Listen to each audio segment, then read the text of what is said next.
Hi guys, good morning and welcome back to my channel. This video we continue to update the latest news about the hypocrite couple, Harry and Meghan. For you, the first, after the Queen's snub, they forced to act fast and wipe hands of royal.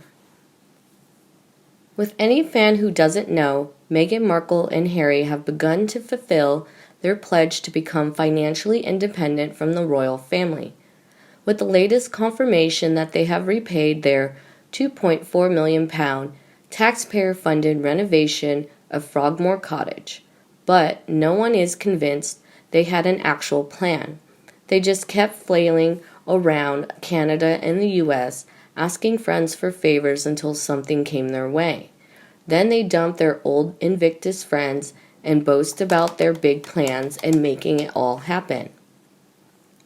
The New York Times also reports that the Sussexes have actually been financially independent since their exit in April, and have not received any income from the Duchy of Cornwall, but clearly we can't believe this after other sources have clearly stated that Charles had been funding quite a bit of their security cost. However, royally obsessed podcast hosts Roberta Fiorito and Rachel Bowie discussed how this, plus the announcement of their new deal with Netflix, was driven by the Queen's initial snub. Ms. Fiorito told listeners, "It must have felt kind of bad to put in writing and release that information that they haven't been receiving any money. It confirms that they are doing this on their own and that they have no clear direction. It was okay." Ms. Bowie agreed. "I didn't expect it to be so quickly. 6 months later, they're already wiping their hands of the royal family's coffers. What struck me as the most surprising is how quickly they were able to follow through their plans." She added, "Wiping their hands of the royal coffers but still chasing in on the royal title." Ms. Fiorito reminded listeners they also had to pivot from their full plan. They were going to do Sussex Royal, but the Queen put a stop to that. They really hadn't another different idea in their heads in January of how this would all go. So I'm curious how long the Netflix deal has been in discussions, but I feel they have had made things happen. Yesterday, a royal expert also claims they never wanted to do the boring charity work sanctioned by the Queen that put them lower on the totem pole in terms of importance than Will and Kate. They would rather live among rich elites. They learned quickly how to set up a foundation to use as their tax-exempt personal flush fund. Then they would appear to the world to be these great humanitarian philanthropists. The fact that they are driven to live extremely lavish lifestyles should be a clue as to their true motivation, but alas, people tend to be clueless. The British royal family and the Queen are only kidding themselves if they think that Harry and that woman will uphold the values of Her Majesty. The only thing that the two will worry about is the money, and feeding the egos believing they are above everyone. The preaching, the lawsuits, and playing up to those who can only make them look and feel important. When they crash and burn, it will be epic.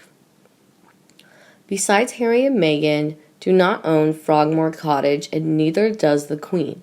It is part of the Crown estate, as is Windsor Castle, and the entire estate belongs to the monarchy and the state, not an individual. Harry and Meghan can stay wherever they like when they return to the UK as private citizens, but the reimbursement costs rightfully belong with the Treasury. They will never get it back unless the royal family donate it out of their own privately fund. However, also in this conversation, during the Royally Obsessed podcast, royal experts Roberta Fiorito and Rachel Bowie discussed a loophole that could allow Meghan and Prince Harry to get the money that was spent on Frogmore Cottage back if they ever decide to give up ownership of the listed building. Miss Bowie stated that she expected the Duke and Duchess of Sussex to hold on to Frogmore Cottage as their UK resident. Miss Bowie said, "I do not realize this, but reading more and more about the Frogmore Cottage payment, they will get that money back if they ever decided to give that house back to the Queen. They will recoup the money because it is a historic UK resident of the royal family. So whenever they do give that house back and say we no longer need a house in the UK, they get £2.4 million. Miss Fiorito asked, "That is crazy. So will they stay there when they go back home?" Miss Bowie replied, "Yes, I think they will stay there when they go back home, and that is the plan. That is why they repaid it, so they have a permanent place to stay when they get back." Oh, wrong. Fiorito and Bowie are wrong. As I mentioned above, Frogmore is a monarchy, not an individual. How anyone can call these two royal experts, if they were experts, they would know it. Harry needs a place to go whenever his time is up in America. He can go to Frogmore and start the days counting from scratch when he returns. What better place to go since he would have more privacy there than anywhere else? I doubt Meghan will ever step foot in England again. She knows she would be booed. Last month, a royal commentator stated that Meghan Markle and Prince Harry's decision to move into Frogmore Cottage may have shown they never intended to fulfill a diary of official engagements. During True Royalty's Royal Beat, Christopher Warwick discussed the Duke and Duchess of Sussex decision to move into Frogmore Cottage during their time with the royal family. He added, "The general public is way more sophisticated than it was 50 years ago, with the advantage of being able to access info very easily. The royal family has survived this long by not flaunting their wealth and avoiding the appearance of elitism to line their own pockets. Randy Andy, Hazmat, and Smeagol's have caused more people to start asking why a family who isn't very intelligent, nothing to look at, kind of boring, and emotionally dysfunctional should be able to enjoy such an extravagant lifestyle merely because they hit the birth jackpot. However, for me, trust with the monarchy has never been low. Only black sheeps that deliberately spoiled the royal family like Harry, Meghan, and Andrew. Besides, Wills and Kate did a great job. I also want to mention another hard-working royal, Sophie Wessex. She burst into tears in front of the NHS midwives when she returned to the hospital where she gave birth to Lady Louise, in a rare moment of emotional vulnerability from the Countess. According to Daily Express, Sophie Wessex burst into tears the moment she met one of the midwives who helped her deliver Lady Louise. The incredible moment of royal vulnerability was discussed during a Channel 5 documentary, Edward and Sophie. The reluctant royals, the Countess of Wessex, gives birth to Lady Louise following a difficult pregnancy on the 8th of November 2003. However, Sophie's husband, Prince Edward, missed the birth, and Lady Louise was also taken from her for the first few days after she was born. Sunday Times royal correspondent Roya Nika explained, "Louise was born a month premature. She was very, very small. Sophie was actually separated from her daughter for the first few days after she was born, which she found very, very difficult."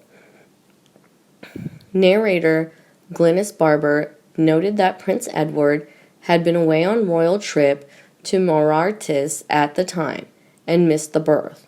Lady Louise was also concerned about born with Estopia, a condition that made her eyes turn inward and which was later corrected with surgery.